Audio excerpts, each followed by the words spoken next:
오늘 우리에게 주시는 하나님의 말씀은 누가복음 21장 29절부터 38절까지 말씀입니다. 신약성경 134쪽에 있습니다. 하나님의 말씀을 받들어 읽겠습니다. 이에 비유로 이르시되 무화과 나무와 모든 나무를 보라. 싹이 나면 너희가 보고 여름이 가까운 줄을 자연히 아나니 이와 같이 너희가 이런 일이 일어나는 것을 보거든 하나님의 나라가 가까이 온 줄을 알라. 내가 진실로 너희에게 말하노니 이 세대가 지나가기 전에 모든 일이 다 이루어지리라. 천지는 없어지겠으나 내 말은 없어지지 아니하리라. 너희는 스스로 조심하라. 그렇지 않으면 방탕함과 술 취함과 생활의 염려로 마음이 둔하여지고 뜻밖의 그날이 덕과 같이 너희에게 임하리라. 이날은 온 지구상에 거하는 모든 사람에게 임하리라. 이러므로 너희는 장차 올 이 모든 일을 능히 피하고 인자 앞에 서도록 항상 기도하며 깨어 있으라 하시니라. 예수께서 낮에는 성전에서 가르치시고 밤에는 나가 감람원이라 하는 산에서 쉬시니 모든 백성이 그 말씀을 들으려고 이른 아침에 성전에 나아가더라. 아멘. 오늘 예수님께서 드디어 예루살렘에 입성하신 종려 주일입니다. 종려나무 가지를 가지고서 막 이렇게 흔들었죠. 그래서 이 종려나무가 승리를 상징하는, 그래서 하나님의 나라가 금세 도래할 줄 알았던 거죠. 근데 예수님은 그런 백성들의 기대를 저버리시고 십자가로 가십니다. 오늘 우리는 이 십자가의 의미, 특별히 예수님께서 우리로 하여금 단순하게 신앙 그 자체가 아니라 신앙함, 신앙은 명사지만 신앙함은 동사를 포함하고 있죠. 움직시가 있는 겁니다. 움직시. 그래서 그 움직시를 우리에게 말씀하시는 그 음성을 듣고자 합니다. 내가 단순하게 신앙을 가졌다는 정도가 아니라 나는 그 신앙을 행위로 표명한다. 그죠? 예수님은 그 신앙을 행위화하는 것에 대해서 관심이 많으셨어요. 바리새인과 서기관들은 신앙 자체가 뭐냐 하는 것을 가지고 갑론을박했지만 예수님은 신앙을 어떻게 내 삶에 적용하고 그것을 살아내느냐에 관심이 많으셨어요. 그래서 오늘 저는 이 말씀으로 함께 여러분들과 더불어서 신앙함에 대해서 같이 나누고자 합니다. 잠시 기도드리겠습니다. 고마우신 하나님, 주님 앞에 저희들이 엎드렸습니다. 주의 말씀을 갈구합니다. 성령님 오셔서 저희들을 가르쳐 주시고 깨우쳐 주옵소서. 이 시간 예배당에서 유튜브로 예배하는 모든 주의 백성들을 축복하시고 성령님께서 그 가운데 임재하셔서 가르쳐 주시고 깨우쳐 주시고 신앙함으로 신앙에 이르고 신앙으로 말미암아 신앙함에 누리는 놀라운 은혜와 축복이 있게 하여 주옵소서. 예수님의 이름으로 기도하옵나이다. 아멘.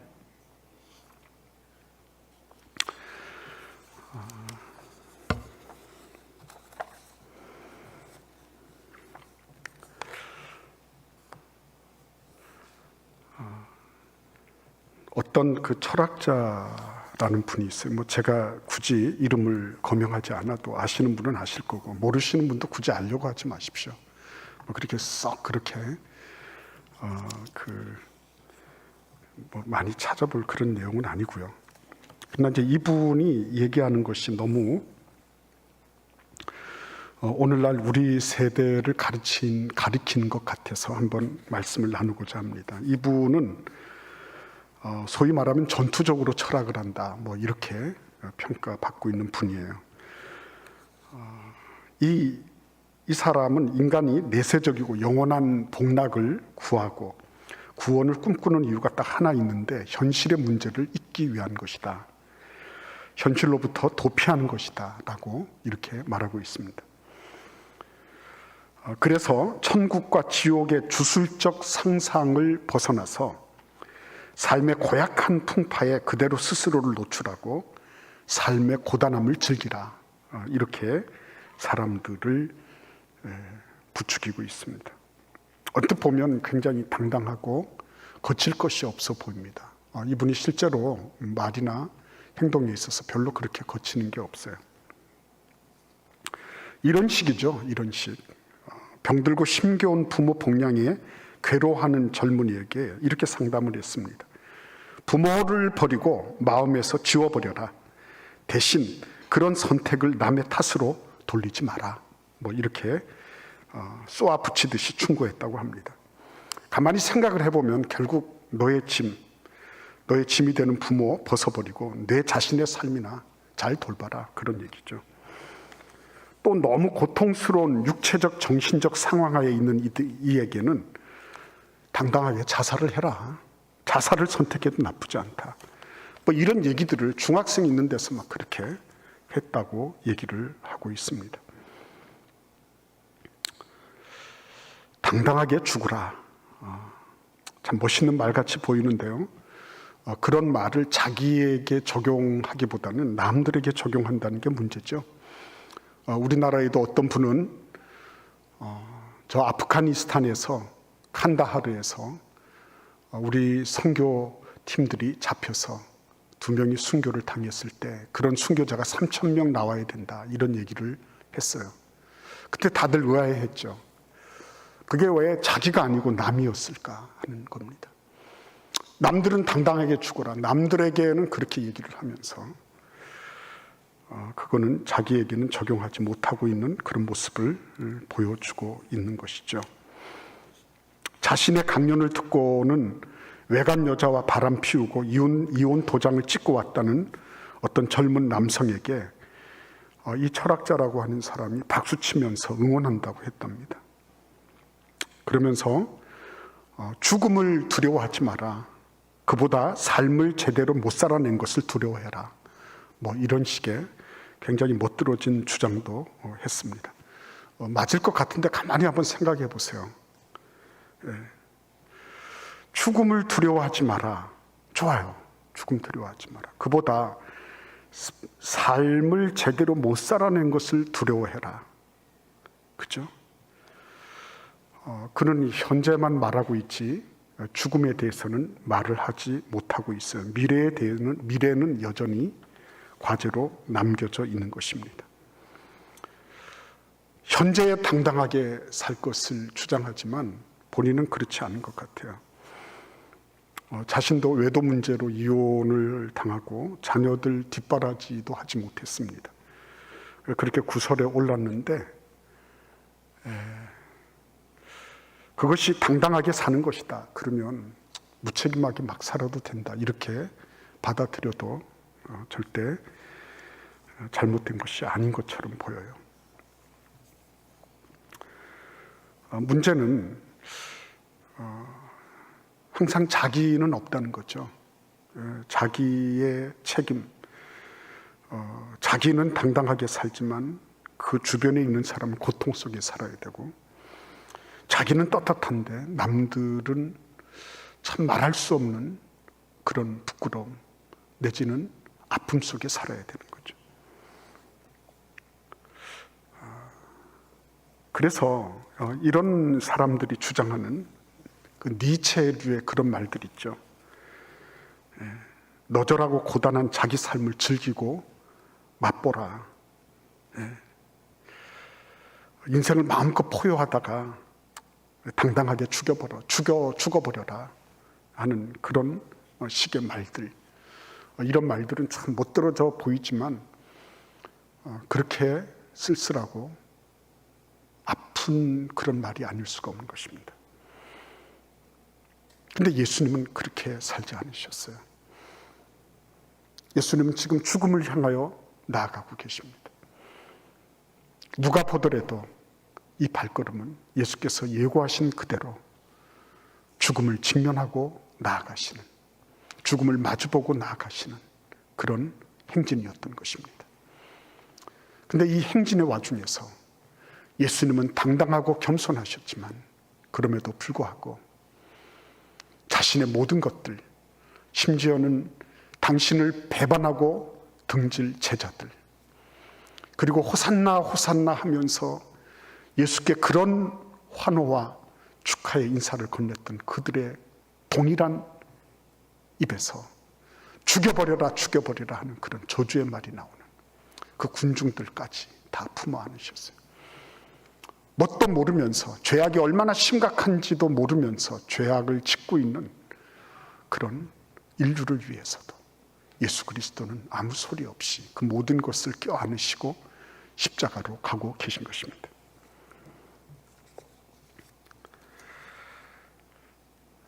그래서 우리는 이 예수 그리스도의 이 놀라운 사랑과 그분이 가지신 당당함과 그러시면서 그분의 그 한없는 은혜와 자비에 감격하지 않을 수 없는 것입니다. 도대체 무엇이 그분을 이렇게까지 만들게 하셨나 하는 것이죠. 그분은 어떻게 이렇게 신앙만을 말씀하신 것이 아니라 신앙함의 자리에 계실 수 있었나 하는 것입니다. 말만 하신 것이 아니라 행동으로, 삶으로 그것을 보여주셨나 하는 것이죠. 우리는 그 내역을 우리는 오늘 본문 말씀에서 찾아볼 수가 있습니다. 예수님께서 이렇게 말씀하시죠. 무화과 나무와 모든 나무를 봐라. 싹이 나면 여름이 온 줄을 안다. 마찬가지로 이 모든 일들, 이 모든 일이라고 하는 것은 종말에 나타날 일들이에요. 예루살렘 성이 토성으로 포위가 되고 마침내에는 돌 위에 돌 하나도 남김없이 다 무너뜨려지는 그런 일들, 그 마지막 때 종말 때 일어나는 일들을 보면 하나님의 나라가 임한 줄 알아라. 그렇죠? 하나님의 나라가 가까운 줄을 알아라. 이렇게 말씀하고 계신 것입니다.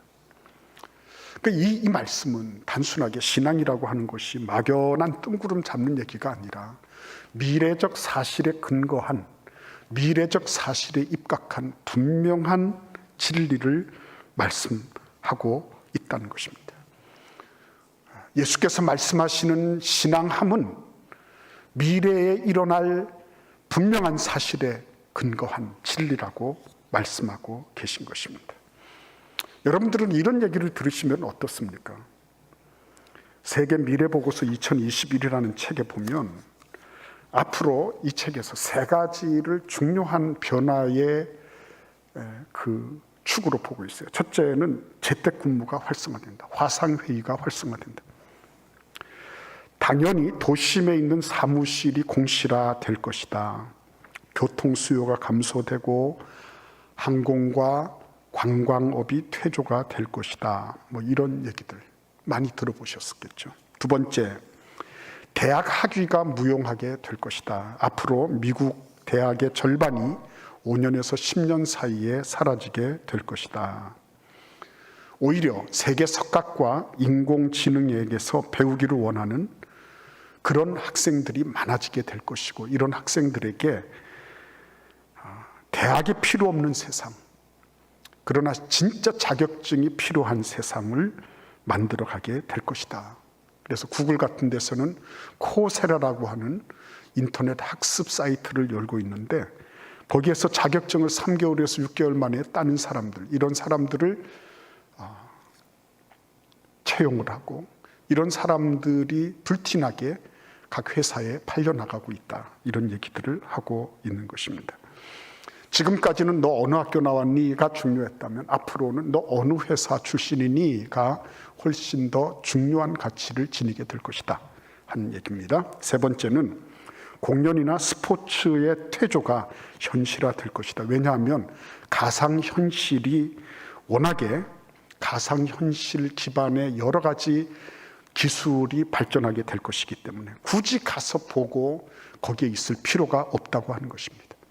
가상현실을 통해서 이미 거기 가서 보고 들은 것과 같은 똑같은 경험을 할 수 있기 때문에 굳이 그런 데 갈 필요가 없다고 하는 것입니다. 일자리가 파괴될 것이고 새로운 임시직이나 프리랜서로 일하는 것이 일반화될 것이다. 소위 말하면 긱 이코노미. 소위 사람들이 생각하는 어떤 정규직화되고 어떤 포스트가 있고 어떤 지위가 있고 이런 것이 아니라 얼마든지 변형이 가능하고 이동이 가능하고 융통성 있는 그러한 임시직 중심의 긱 이코노미가 앞으로 활성화될 것이다. 이렇게 말하고 있습니다.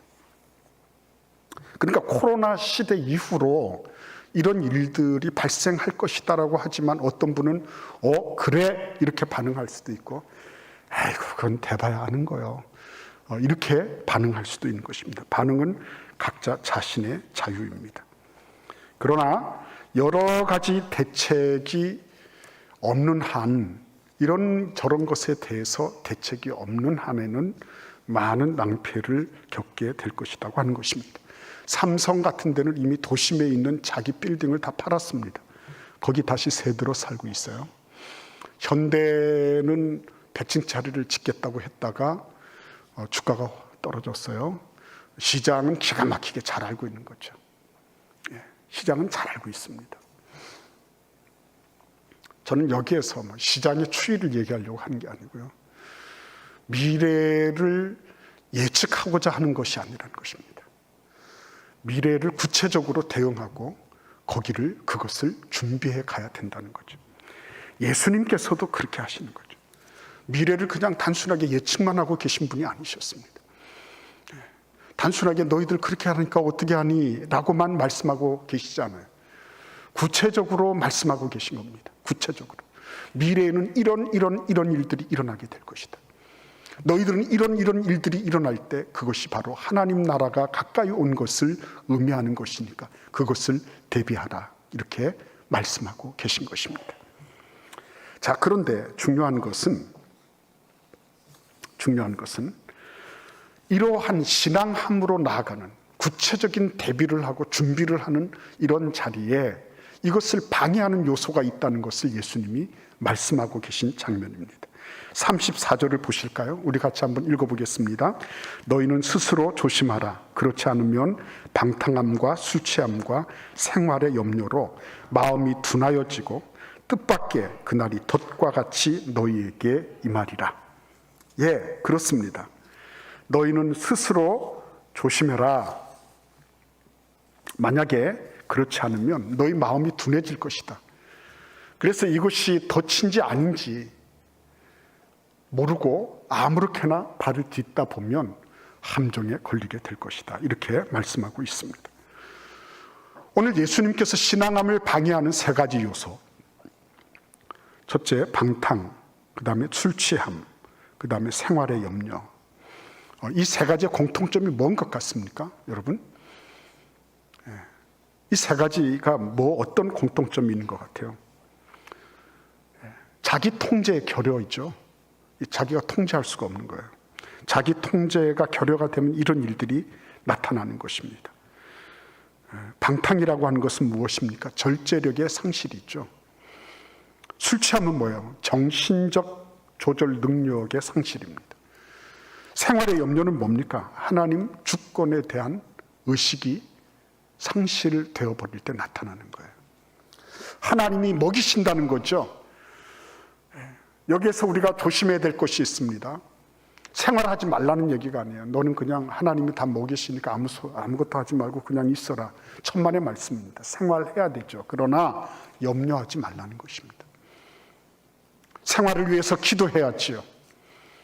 하나님이 주신 달란트를 어떻게 사용할 것인지 거기에 대해서 생각하고 움직여야죠. 그러나 염려하지 말라는 것입니다. 염려하지 마라. 왜 그렇게 말씀하고 계신 것입니까? 어떤 분이 그런 얘기했어요. 생활에 대한 염려하지 말라는 말은 성경에서 365회 거듭 나온다고 얘기를 했어요. 이 얘기는 매일 이 말씀을 되새기라고 하는 뜻이라고 합니다. 매일 염려하지 말라는 말을 되새겨야 할 정도로 우리는 많은 염려를 하고 있는 것입니다. 그 가운데서도 무엇을 먹을까, 무엇을 마실까 하는 생활에 대한 염려를 많이 하고 있다고 하는 사실입니다. 빌립보서 4장 6절에서 7절 말씀에서 아무것도 염려하지 말고 오직 모든 일에 기도와 간구로 너희 구할 것을 감사함으로 하나님께 아뢰라. 그리하면 모든 지각에 뛰어난 하나님의 평강이, 여러분 하나님이 모든 지각에 뛰어나다 그러셨거든요. 모든 지각에 뛰어난 하나님의 평강이 너희 마음과 생각을 지키시리라. 하나님이 우리의 모든 삶의 저변에서 아주 예민하시게, 영어로 써서 죄송해요, 아주 센시티브하게, 아주 민감하게 하나님은 이 모든 것들을 알고 계신 거예요. 그 하나님께서 너희의 마음과 생각을 지켜주실 것이다.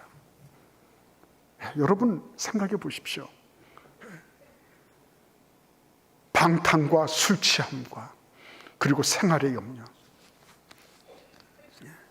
무엇을 먹을까 무엇을 마실까, 공중의 새도 저 들의 백합화도 먹이시고 입히시는데 하물며 너희일까 보냐. 하나님이 내 생을 주장하고 계시다는 것을 잊고 있는 거죠.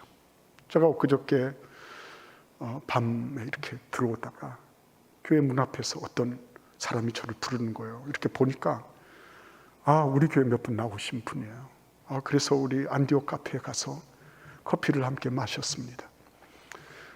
그분은 자기를 인간 쓰레기라고 얘기할 정도로 열등의식, 자존감이 많이 이렇게 다운돼 있었어요. 왜냐하니까 사업을 실패하는 겁니다. 사업을 실패하고 너무나도 방황했는데 요 몇 년 전에 한 달에 한 번씩 시리즈로 꿈을 꾼 거예요. 근데 그 시리즈의 꿈이 다들 하나님, 예수님과 같은 그런 이미지로 자기에게 다가온 것입니다.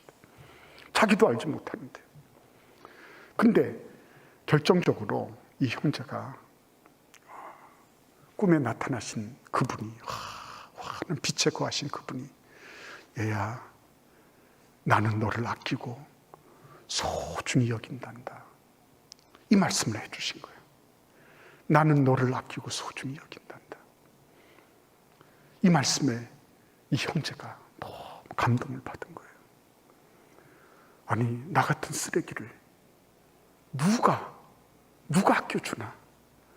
나도 나를 아끼지 않는데 나 같은 쓰레기를 하나님이 아껴주시고 소중히 여겨주신다네. 그때 달라지기 시작한 거예요. 뭐가 달라지는 줄 압니까? 매일 술 마시고 매일 담배 피고 하는, 담배 끊어버리고. 저한테 그러더라고요. 목사님, 나는 아직도 한 달에 2번 정도는 술을 마셔요. 매일 마시던 데서 한 달에 2번까지 줄어든 거예요. 여러분, 하나님의 주권이라는 게 그게 우리를 사랑하시는 것 아닙니까? 저 공중의 새도 저 들풀도 하나님이 먹이신다.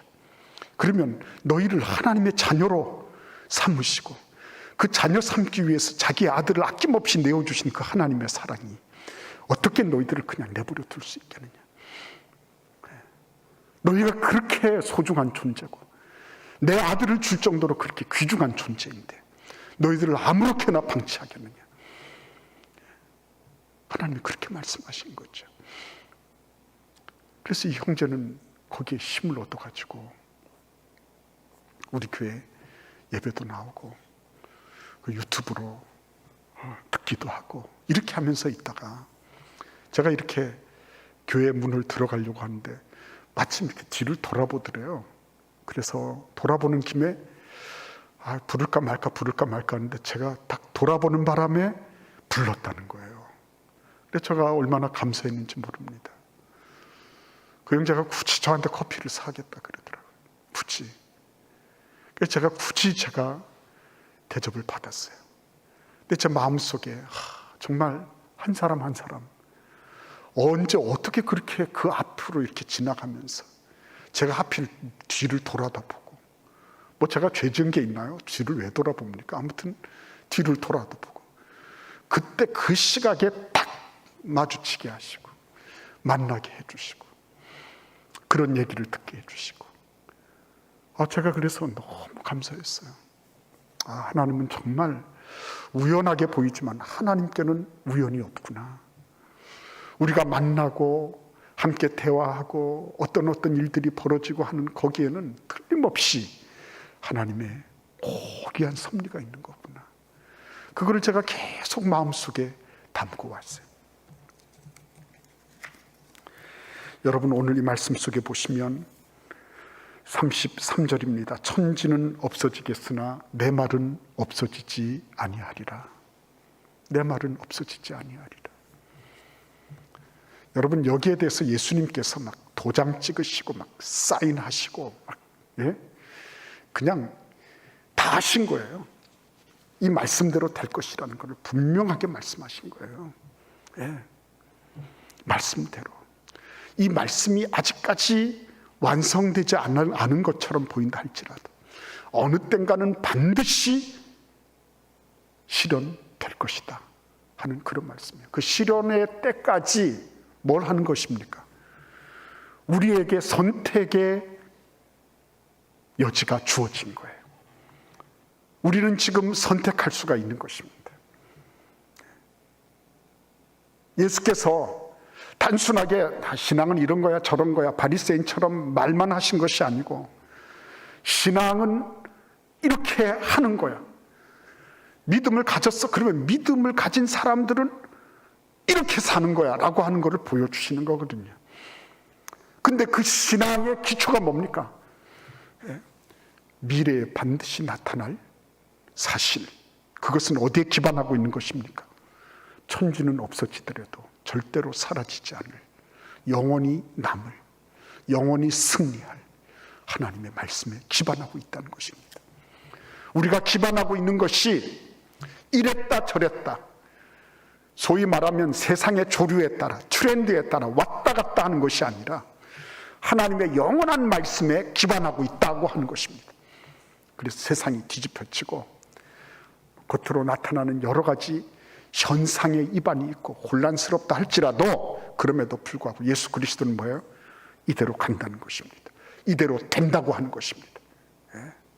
그래서 이렇게 술 취함과 방탕함과 생활의 염려로 마음이 둔해지고, 그래서 분별력이 사라지는 이 세태에 대해서 신앙하려고 하냐? 그렇다면 이것들을 조심해라 라고 말씀하고 계신 거예요. 조심해라. 그래서 여러분, 예수께서 이렇게 말씀하십니다. 우리 같이 36절 말씀을 읽어보도록 하겠습니다. 이러므로 너희는 장차 올 이 모든 일을 능히 피하고 임자 앞에 서도록 항상 기도하며 깨어 있으라 하시니라. 아멘. 항상 기도하며 깨어 있으라. 에밀 브루너라는 그 신학자는 교회는 선교함으로 존재한다 그랬어요. 불이 탐으로 존재함 같이 교회는 선교함으로 존재한다. 교회가 교회의 존재 증명을 하려고 하면 그 교회가 영혼 구원을 위해서 무엇을 하느냐 하는 걸 보면 안다는 거예요. 그런데 여기에 한마디를 덧붙인다면 이렇게 될 것 같아요. 성도는 무엇으로 존재 증명을 할까? 성도는, 그렇죠? 성도는 무엇으로 자신의 신앙함을 드러낼까? 불이 탐으로 존재함 같이 교회는 선교함으로 존재하고 성도는 기도함으로 존재를 증명한다. 이렇게 말할 거예요. 그 사람 기도하는 거 보면 알아요. 기도하는 거 보면. 마귀가 기도하지 못하도록 하는 두 가지 전술을 세웠다. 최신 기밀이 지금 탄로가 됐어요. 마귀 쪽에서 보면 아예 기도를 하지 못하도록 분주하게 만들고 코피 터지게 만들고 복잡하게 만들고 화나게 만들어서 기도하지 못하게 하는 방법 참 좋은데, 요거는 하수라는 거예요. 그보다 상수가 있는데 그게 뭐냐면 기도하는 듯 마는 듯 하는 거. 기도한 것도 아니고 아닌 것도 아니고, 기도인 듯 기도 아닌 기도 같은 기도, 뭐 그런 거예요. 그런 기도를 하도록 하자는 거예요. 이게 기가 막힌 전략이라는 것입니다. 이거를 그들은 발목 지뢰 전략이라고 이렇게 이름 붙였어요. 전장에서 발목질이 하나가 터지면 발목 하나가 딱 나가거든요. 그러면은 비명이 터져 나오고, 그리고 신음소리가 나고 피가 분수처럼 쫙 뻗으면서, 그러면서 무슨 일이 생기죠? 다른 전우들의 사기를 죽이고 두려움을 가져오고, 그리고 그 사람 내버려 두고 갈 수 없잖아요. 그러니까 전투하러 나왔는데 양쪽에 한 명씩이 붙습니다. 최소한 한 명이 붙거나 두 명이 붙어야 돼요. 그 한 사람을 빼내기 위해서는. 그래서 한 명이 다쳤는데 최소한 두 명 이상, 3명 정도가 전투 요원으로 나섰다가 비전투 요원으로 그냥 그 전쟁에서 아웃되고 만다는 거죠. 그러니까 이거는 뭐 일거삼득이에요. 그죠? 일거삼득이에요. 그런데 기도해야 되는 사람이 기도를 적당하게 얼버무리고 기도 안 하죠. 기도 안 하면은, 그러면 그냥 내버려 둡니다. 그건 그냥 내버려 둬도 사탄 밥이니까 언제든지 챙겨 먹을 수 있다고 내버려 둬요. 그런데 기도한 것도 아니고 기도 안 한 것도 아니고 철저하게 기도 속에 들어가 보지 못한 사람들 어떻게 되는 줄 압니까? 이 사람들이 소위 말하면 낭비 요소예요. 소모 요소예요. 그래서 그 한 사람 때문에 분규가 일어나고, 그 사람이 가지고 있는 어줍지 않은 분별력 때문에 문제가 생기고, 그래가지고 그 사람을 위해서 뭘 어떻게 하다 보니 진작에 전투해야 될 그 모든 전력이 그 사람에게로 다 쏠려버려서 결국은 전투력을 상실하게 된다는 거예요. 이거를 가지고 마귀들이 얼마나 기뻐하고 즐거워했는지 모르는 거예요. 제일 마귀에게 사랑받는 사람은 많이 기도하는 사람, 철저하게 기도하는 사람이 아니라 적당하게 기도해야 되는 한 5분 정도 기도하고 마는 사람들. 이런 사람들은 마귀의 발목질의 전략에 그대로 걸려든 사람이다. 이렇게 생각해도 틀림없다는 거예요. 나 아까 밥기도 했어. 밥기도. 나 밥기도 했으니까 기도한 거지. 맞는 말이지만 완전히 맞는 건 아니에요. 식사 기도라도 감사할 수 있는 건 감사한 거죠. 그러나 진짜 내가 기도해야 될 내용이 그거밖에 없을까요? 나에게서 정말 나의 기도를 기다리고 있는 우리의 자녀들, 엄마의 기도를 기다리고 있는 자녀들의 그런 것, 남편의 기도를 기다리고 있는 아내의 그런 모습들. 나는 바쁘니까, 분주하니까 나는 기도하지 않아도 돼. 그렇지 않으셨습니다. 마틴 루터는 하루 3시간 기도하지 않으면 사단 마귀로부터 자기는 이길 힘이 없다 그랬어요. 종교개혁은 기도의 힘으로 굴러간 것이었습니다. 예수님께서 지금 신앙함을 말씀하시면서 너희가 항상 깨어서 기도해야 된다. 깨어서 기도해야 된다. 예수님은 그 신앙함의 자리를 겟세마네 동산에서도 십자가 위에서도 신앙함으로 예수님은 기도하셨던 분이셨어요. 마지막 순간까지 기도하셨던 분이셨습니다. 마지막 순간까지.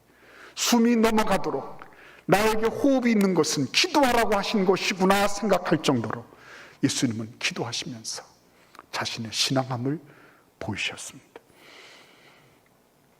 오늘 우리는 그 초대를 받고 있는 거죠. 신앙의 자리로 우리 하나님은 우리를 부르고 계신 것입니다. 산적해 있는 기도의 제목들, 풀어야 될 기도의 제목들, 기도들이 얼마나 많은가요? 우리가 지금 한치 앞을 알 수 없는 그런 상황 속에서 코로나가 되면 다시 옛날처럼 돌아갈 것이다. 다들 얘기하잖아요. 전문가들 100이면 100. 그 사람들이 머리를 비우고 있겠습니까?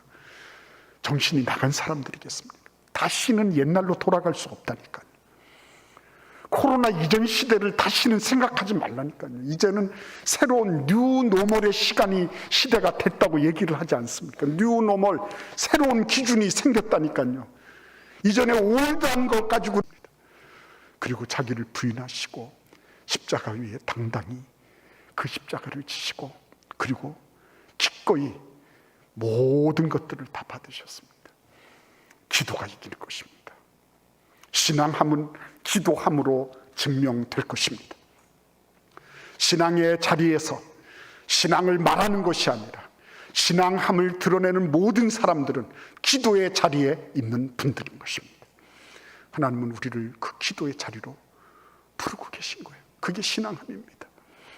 그게 신앙함입니다. 거기에서 분별력도 생깁니다. 거기에서 하나님이 뭘 기뻐하시는지 알게 될 것입니다. 거기에서 내가 무엇을 해야 될지도 알게 될 것입니다. 내가 어느 때 해야 될지도 알게 될 것입니다. 신앙함의 자리. 오늘 주님께서 저와 여러분들을 그 자리로 이끌고 계십니다. 그 초대에 부응하고 그 초대에 기꺼이 응하는 그런 귀하고 복된 주님의 일꾼들 되시기를 기원합니다. 기도하겠습니다. 고마우신 하나님 은혜를 감사합니다.